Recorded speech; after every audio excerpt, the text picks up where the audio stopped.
በዓለማችን ላይ በሚሊዮኖች የሚቆጠሩ ዘመናዊ ከተሞች አሉ። ነገር ግን ከከተሞች ርቀውም በጥቅጥቅ ጫካ ውስጥ የሚኖሩ ሰዎችም አሉ። ዛሬ የምናየው ስለ ሜንታዋይ ህዝቦች ነው።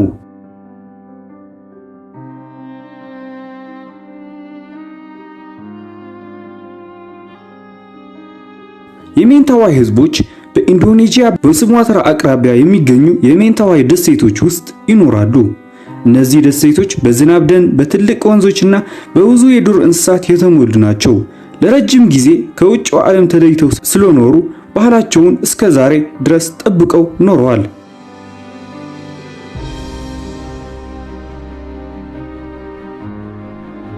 የሜንታዋይ ሰዎች ኡማ ተብሎ የሚጠሩ ትልልቅ የእንጨት ቤቶች ውስጥ ይኖራሉ። አንድ ኡማ ቤት ብዙ ቤተሰቦችን አንድ ላይ ሊያኖር ይችላል። ቤቱ ከመሬት ከፍ ብሎ ይሰራል። ይህም ከጎርፍና ከእባቦች ከሌሎች እንስሳትም ለመጠበቅ ነው። የሜንታዋይ ጎሳ በዓለም ላይ ከሚገኙ በጣም ጥንታዊ ከሆኑ የንቅሳት ባህሎች ውስጥ አንዱ ይይዛል። እነሱ ንቅሳት ዝም ብለው አያረጉም። እያንዳንዱ ንቅሳት ትርጉም አለው። አንዳንዶቹ ሰውየው ጥሩ አዳኝ መሆኑን ያሳያሉ፣ ሌሎቹ ደግሞ ቤተሰቡን፣ ጎሳውን ወይም መንፈሳዊ እምነቱን ይወክላሉ።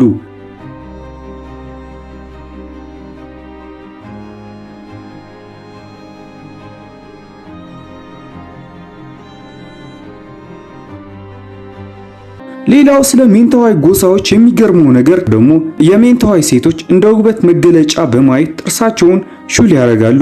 በእነሱ ዘንድ የተሳለ ጥርስ ሰውን ውብ እንደሚያደርገው ያምናሉ። ይህ ለእኛ እንግዳ ቢመስልም በእነሱ ባህል ውስጥ ግን የተለመደ ነው። በሜንታዋይ ጎሳ ውስጥ በጣም የሚከበሩ ሰዎች ሲካሬ በሚል ስም ይጠራሉ። ሲካሬዎች ሐኪም፣ መንፈሳዊ መሪዎች እናም የባህል ጠባቂዎችም ናቸው። አንድ የሜንታዋይ ሰው ሲታመም ወደ ሆስፒታል ከመሄድ ይልቅ መጀመሪያ ወደ ሲካሬ ይሄዳል።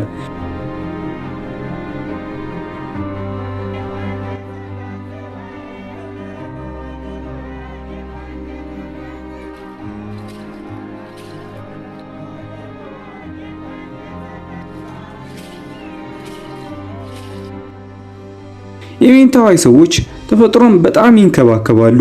የሚገርመው ነገር አንድ ትልቅ ዛፍ ከመቁረጣቸው በፊት በዛፉ ላይ መንፈሳዊ ሥርዓት ያደርጋሉ። እነሱ ሰው ከተፈጥሮ በላይ ሳይሆን የተፈጥሮ አካል መሆኑን ያምናሉ።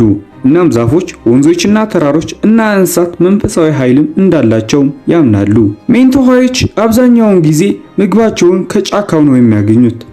የዱር አሳማ፣ ዝንጀሮ፣ አሳና ሌሎች እንስሳትም ያድናሉ። የሜንታዋይ ሰዎች ከእጽዋትና ከተፈጥሮ የሚገኙ ቀለሞች በመጠቀም ሰውነታቸውን ያስውባሉ።